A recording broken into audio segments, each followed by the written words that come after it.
안녕하세요. 갈라디아서 8번째 시간입니다.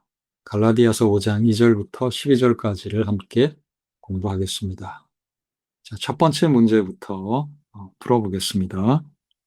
첫 번째 문제는 우리가 자유에서 떨어져 노예 상태로 되돌아갈 수도 있는 길은 어떤 길이 되겠습니까? 자, 노예 상태로 돌아가지 말라고 바울은 권면하지요. 5장 1절 보시면 그리스도께서 우리를 자유롭게 하려고 자유를 주셨으니 그러므로 굳건하게 서서 다시는 종의 멍에 노예의 상태로 돌아가지 말라. 종의 멍에를 매지 말라고 합니다.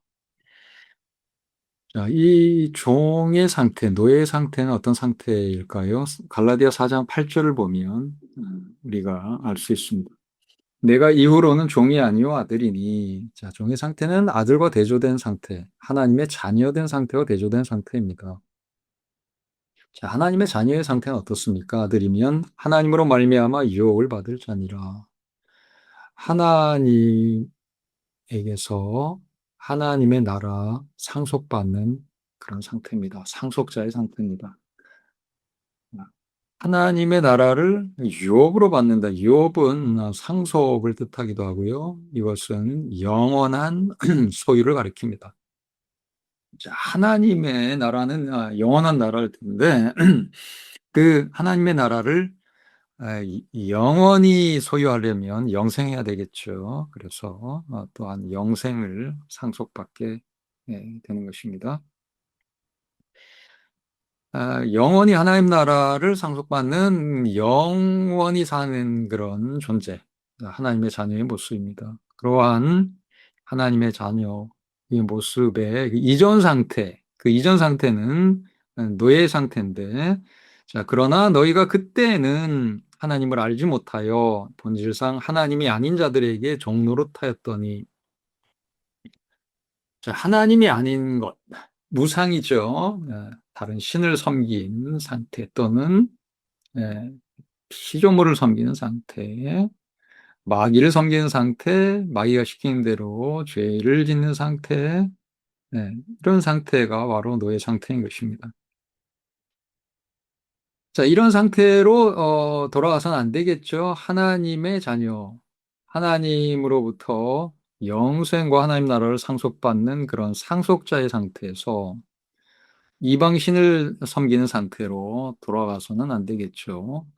자, 이방신을 섬기는 그런 상태와 유사한 것이 바로 율법 수준 아래로 내려가는 그런 상태. 할례 받고 유대인들의 전통에 따라 율법을 지키다가 율법을 위반하게 되는 그런 상태. 자, 이런 상태가 거짓 교사들은 더 우월한 상태라고 꼬드기면서 할례를 받고 1등 기독교인이 되라. 할례 안 받은 기독교인들 2등 기독교인이고 그들은 구원받을 수도 없다. 이렇게 꼬드겼겠죠.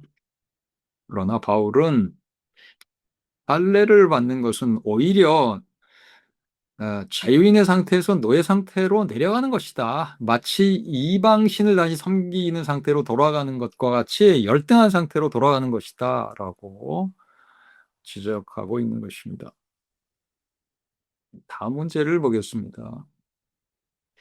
바울은 왜 갈라디아 사람들이 할례를 받으려고 고려하고 있는 것을 그토록 염려합니까? 자, 5장 4절을 보면 우리가 그 답변을 얻을 수 있습니다.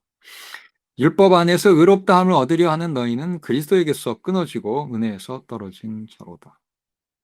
이미 이 예수 믿고 그리스도 언약 가운데 들어간 사람이 더 열등한 그런 상태로 내려간다면 그리스도를 무시하게 되는 것이죠. 바울은 이것을 그리스도에게서 끊어진다라고 표현합니다. 은혜에서 떨어져 나간다라고 표현합니다. 이 그리스도의 십자가에 나타난 그 은혜, 하나님의 그 사랑, 이것이 불충분하다고 여기고 할례를 받고 유대인이 되어야만 참 기독교인이 된다, 참 하나님의 백성이 된다고 생각한다면, 자, 아브라함의 언약이 약속하는 게 뭡니까? 가나안 땅 정도죠. 자, 영원한 하나님 나라를 영원히 상속받는 영생을 약속받은 하나님의 상속자로서의 자녀들이 이 아브라함 언약이 뭐가 부러워서 할례를 받고 유대인이 되고자 한다면 그것은 그리스도에게서 끊어지는 것과 다름없다고 경고하고 있습니다. 바울이 강조하는 것은 5장 6절을 보면 그리스도 예수 안에서는 할례나 모할례나 효력이 없으되, 자, 이미 예수 믿은 사람에게 할례 받는 게 효력이 없다는 것입니다. 할례 안 받아도 영생을 얻고 하나님의 나라를 상속받는데 아무 문제가 없습니다. 이미 새 언약 백성이 된 것인데 옛 언약 백성의 표지를 받을 필요가 없는 것이죠. 자, 그렇다면 그리스도인들에게 중요한 것은 무엇입니까? 할례가 아니고 사랑으로서 역사하는 믿음입니다. 이 믿음으로 새 언약 백성이 된 것이고 이 믿음에서 새 언약 백성답게 사는 사랑의 실천이 나오는 것입니다. 그래서 사도 바울은 믿음을 사랑으로서 역사하는 믿음, 사랑을 실천하는 믿음이라고 정의하고 있습니다. 이 믿음이야말로 그리스도인들에게 핵심적인 본질이죠. 이 믿음으로 그리스도인이 되었고, 믿음으로 어, 그리스도인답게 하나님의 백성답게 또한 살아가게 된 것입니다.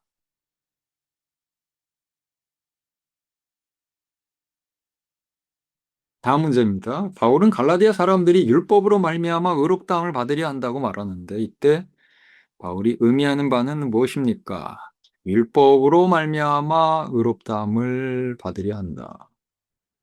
이 율법 속에는 초점이 할례가 있죠. 할례 받고 어, 아브라함 언약 속에 들어가야 어, 구원을 받는다. 그리고 아브라함 언약 속에 들어간 사람으로서 율법을 지켜야 한다라는 것인데 율법을 유대인의 방식으로 지키도록 강요받겠죠. 자, 이러한 방식으로 의롭다함을 받는 것, 의의 개념 중에 하나는 하나님과 언약 관계에 있는 것을 가리키죠. 그 언약 관계에 있어야 언약이 약속하는 구원을 받을 테니까요. 그래서 의롭다함을 받는다는 것은 결국 구원받는다는 뜻을 의미하게 됩니다. 자, 할례 안 받으면 구원받지 못한다 이런 가르침을 갈라디아 사람들은 듣고 할례를 받으려고 받게 되었을 것입니다.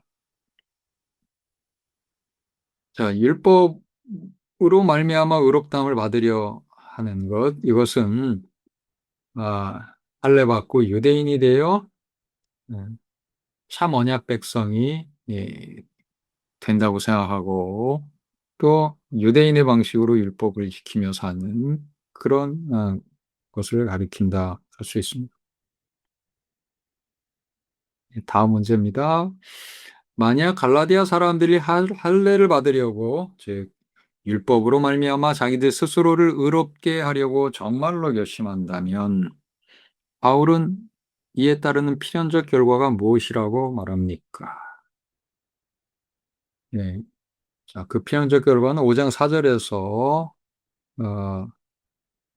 잘 지적하고 있습니다. 은혜에서 떨어진 자가 되는 것입니다. 2절부터 보면 나 바울은 너희에게 말하노니 너희가 만일 할례를 받으면 그리스도께서 너희에게 아무 유익이 없으리라. 그리스도로부터 떨어져 나가는 겁니다. 그리스도의 은혜가 충분하지 않다고 생각하고 이제 할례가 필요하다고 여기는 것, 그것은 그리스도의 은혜를 무시하는 것 아닙니까?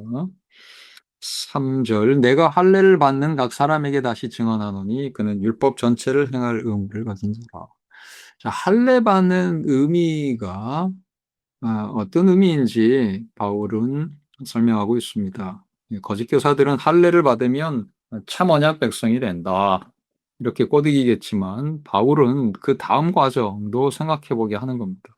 자, 할례를 받게 되면 유대인이 되는 것이고 유대인들에게는 유대인답게 사는 것이 요구됩니다. 당시에 유대인답게 산다는 것은 단지 구약을 지키는 것이 아니라 구약을 유대인들처럼 지키는 겁니다. 유대인들의 전통에 따라 율법을 지키게 되는 것인데요. 이 유대인들의 전통, 장로의 유전이라 하는 그런 전통은 이 율법을 폐하는 전통입니다.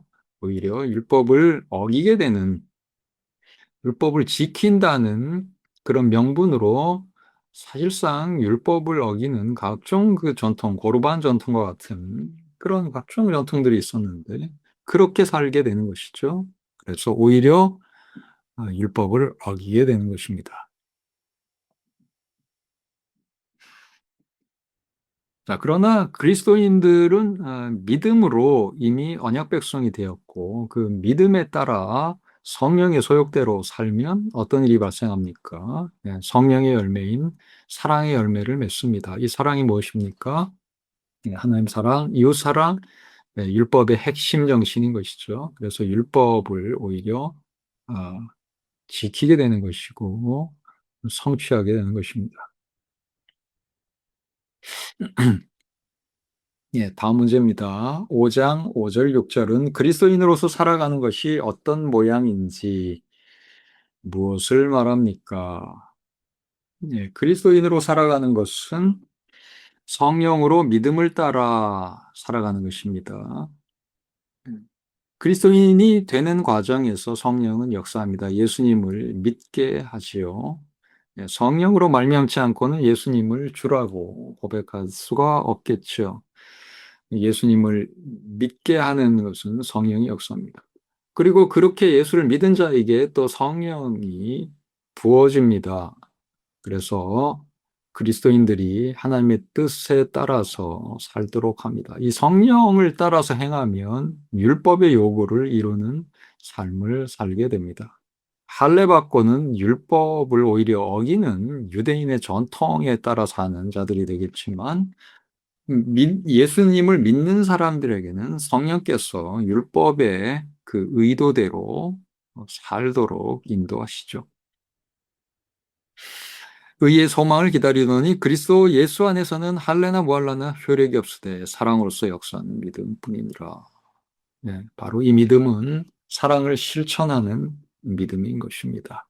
결국 그리스도인들은 믿음으로 성령을 따라 살아가는데 결국은 율법을 지키는 열매를 맺게 되는 것입니다. 사랑의 실천을 하게 되는 것이죠. 참으로 언약 백성답게 살게 되는 것입니다. 유대인들의 그런 율법 실천보다 더 나은 율법 실천을 성령으로 인해서 할 수 있게 되는 것입니다.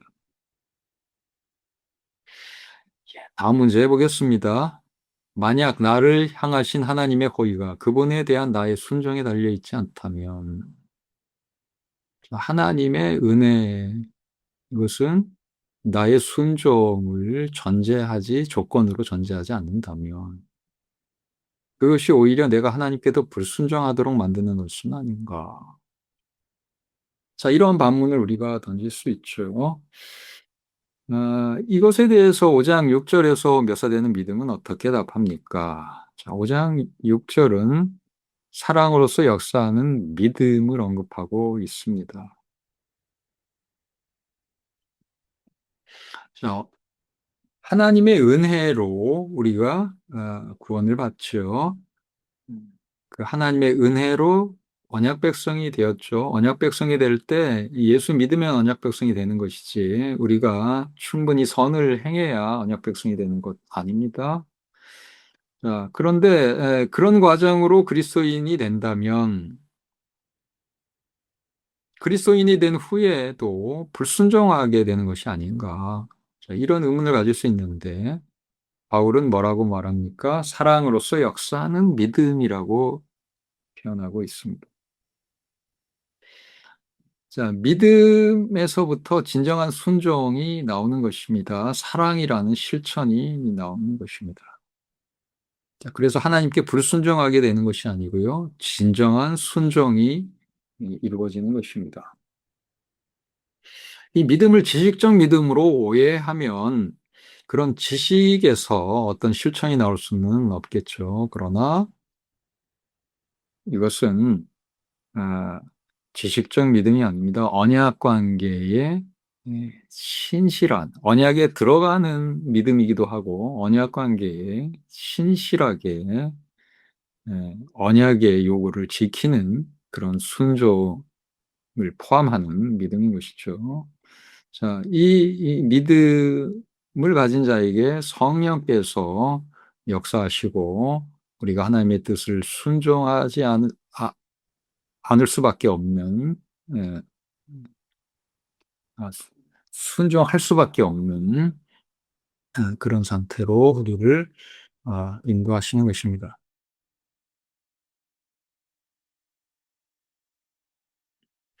다음 문제입니다. 갈라디아 사람들을 부추긴 교사들은 갈라디아 사람들이 미성숙해서 성숙으로 옮겨가고 있었다고 믿도록 만들었을 것입니다. 바울은 이 교사들의 숨은 의도를 어떻게 지적합니까?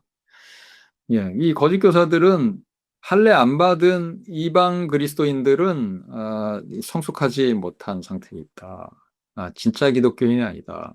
아브라함의 자손이 돼야 구원을 받는 것이고 아브라함의 자손이 아닌 사람이 예수 믿는다고 구원받는 것은 아니다. 아브라함 자손이 되기 위해서는 할례를 받아야 한다고 가르쳤을 것입니다. 자, 그러나 바울은 뭐라고 지적합니까? 6장에 가보면 어, 그 해답을 찾을 수 있습니다. 물은 육체의 모양을 내려 하는 자들이 육체의 모양 내는 게 뭡니까? 할례 받는 것입니다. 억지로 너에게 할례를 받게 함은 그들이 그리스도의 십자가로 말미암아 박해를 면하려 함뿐이라. 자, 그들이 그리스도의 십자가로 인해서 좀 박해를 받는데 그 박해를 면하려고 하는 것입니다. 그리스도의 십자가, 예수님을 믿는다는 이유로 이 박해를 받습니다. 유대인들이 박해를 합니다. 그리스도의 십자가가 왜 박해의 사유가 될까요? 그 십자가는 신명기 말씀에 의하면 하나님의 저주를 상징하죠. 나무에 달린 자는 하나님의 저주받은 자라라는 신명기 구절에 따라서 나무에 달린 자는 하나님의 저주받은 자입니다. 그런데 예수님께서 하나님의 저주받은 자가 매달리게 되는 그런 십자가, 나무에 매달렸다는 것이죠. 그런데 이 그리스도인들이 이 나무에 달린 십자가에 못 박힌 예수를 하나님의 아들 메시아로 믿으니 박해를 유대인들에게 당할 수밖에 없게 되는 것입니다. 자, 그런데 이방 그리스도인들을 열심히 할례 받도록 그렇게 해서 유대인이 되게 하면 할 이런 박해가 줄어들겠죠. 유대인 선교를 열심히 한다. 이방인들을 유대교로 개종시킨다. 이러면 어, 박해가 사라질 것이다. 이런 생각을 그들이 한다는 것입니다. 또한 갈라디아 이 기독교인들도 할례를 받게 되면 유대인들이 박해를 그칠 수 있겠죠. 이방 기독교인들을 박해하다가 이제 할례를 받으면 자기들처럼 유대인이 된 거니까 박해를 그치게 될 것입니다. 그러니까 이 거짓 교사들의 목적은 박해를 피하는 것이지 어떤 진리를 추구하는 것이 아니다. 라는 것입니다. 13절 보시면 할례를 받은 그들이라도 스스로 율법을 지키지 아니하고 자, 이 유대 그리스도인들, 이 거짓 교사들이 유대인이면서도 율법을 안 지킨다는 것입니다. 예, 그들은 나름 자신들의 방식으로 율법을 지키고자 하겠지만 사실 그들은 율법을 위반하는 자들입니다. 그런데 자기들은 율법을 안 지키면서 즉 유대인답게 살지도 못하면서 하나님 백성답게 살지도 못하면서 할례를 받게 한다는 거예요. 이방 그리스도인들에게 할례 받게 한다는 거예요. 그러면 이 할례 받은 이 이방 그리스도인들이 과연 얼마나 율법을 잘 지키게 될까요? 예, 그들에게 할례를 베푼 그들처럼 율법을 위반하게 되겠죠. 예. 자, 이런 거짓 교사들의 목적은 그들이 너희의 육체로 자랑하려 함이라. 이방인들이 이제 할례를 받으면 그들의 육체에 이 아브라함 언약의 표지가 생기죠. 유대인의 표지가 생깁니다. 유대인이 되게 되는 것이에요. 그러면 유대인 선교를 이렇게 많이 했다고 실적을 보고할 수 있겠죠. 그러면서 자랑할 수 있을 것입니다. 자, 이것은 자기들의 어떤 그 인간적인 목표, 그걸 달성하기 위한 것이지 결코 갈라디아 성도들에게 어떤 영적인 유익함을 주기 위한 것이 아님을 바울은 지적하고 있습니다. 다음 문제를 보겠습니다. 바울은 할례의 필요성을 전파하는 것이 십자가의 걸림돌과 양립할 수 없다고 말합니다. 왜 그렇습니까? 자, 할례의 필요성을 전파하는 것은 뭡니까? 아브라함 언약으로 할례 받고 아브라함 언약으로 들어가서 언약 백성이 되라. 그렇지 않으면 예수 믿는 것만으로 언약 백성이 되는 것이 아니다. 이렇게 이제 가르치는 것인데, 아, 십자가의 걸림돌은 뭡니까? 예수께서 십자가에 못 박히신 것. 이것은 신명기 말씀에 따라서 예수님이 하나님의 저주받은 자다. 나무에 달린 자가 저주받은 자이니까 십자가에 못 박힌 자는 저주받은 자다라는 거예요. 자, 그런데 예수님이 메시아라고 전하게 되면 이 십자가가 걸림돌이 됩니다. 어떻게 메시아께서, 하나님의 메시아께서 이 저주받는 십자가에 못 박힐 수가 있는가? 십자가에 못 박힌 예수님은 결코 메시아일 수 없다. 유대인들에게는 그러한 생각이 드는 것이죠. 그래서 이 십자가는 유대인들에게 걸림돌이 됩니다. 그러나 믿음은 이 걸림돌을 극복하는 것이죠. 자, 믿는 자에게 이 십자가에 못 박힌 예수님, 예, 그럼에도 불구하고 메시아인 것입니다. 예수께서 부활하셨기 때문에 그것을 믿을 수 있는 것이죠. 하나님께서 예수님이 저주받은 자가 아니라 십자가에 못 박혔음에도 불구하고 메시아임을 입증하신 것이 부활 사건이죠. 자, 그러면 왜 십자가에 이 예수님은 메시아이시면서 못 박히셨을까요? 그것은 저주를 자신의 죄 때문에 받는 것이 아니라 예, 많은 사람들의 죄를 대신 지고 형벌을 받고 저주를 받으신 것이다. 이렇게 설명할 수 있게 됩니다. 그래서 예수 믿는 자들에게는 이 십자가 못 박힌 예수님이 받으신 저주는 예, 우리의 죄 때문에 받으신 저주로 이해되게 되는 것입니다. 자, 할례가 만약 필요하다고 한다면 이렇게 십자가에서 우리 대신 저주받은 그 저주가 불충분하다라고 여기는 것이 됩니다. 그래서 이 십자가 사건, 십자가에 나타난 하나님의 은혜와 이 할례의 필요성에 대한 주장은 서로 양립할 수가 없는 것입니다. 다음 문제 보겠습니다. 당신이 하는 행동, 그것이 어떤 행동이든지 당신이 누구인가 하는 측면이든지 당신이 그리스도를 바라보는 대신 당신이 가치 있다고 느끼기 위해 하는 것들은 당신의 삶 가운데 어떤 영역들인가? 당신이 지금 하고 있는 선한 것들은 당신으로 하여금 예수님을 신뢰하지 못하게 가로막고 예수님에게서 오는 의를 기다리지 못하게 가로막는 것들이다. 그렇다면 회개할 필요가 있는 이 선한 것들은 무엇입니까? 갈라디아 그리스도인들에게 이런 그 역할을 하는 것, 할례였죠. 할례를 받고 유대인이 되는 것. 그래서 뭔가 1등 그리스도인들처럼 자랑할 수 있게 되는 것. 이게 유혹이었는데 오늘날도 이러한 유혹이 있을 수 있습니다. 사람들이 만들어 놓은 기준, 사회 관습 여기에 잘 부합하면 칭찬을 받게 되고 선하다고 인정을 받게 되는데요.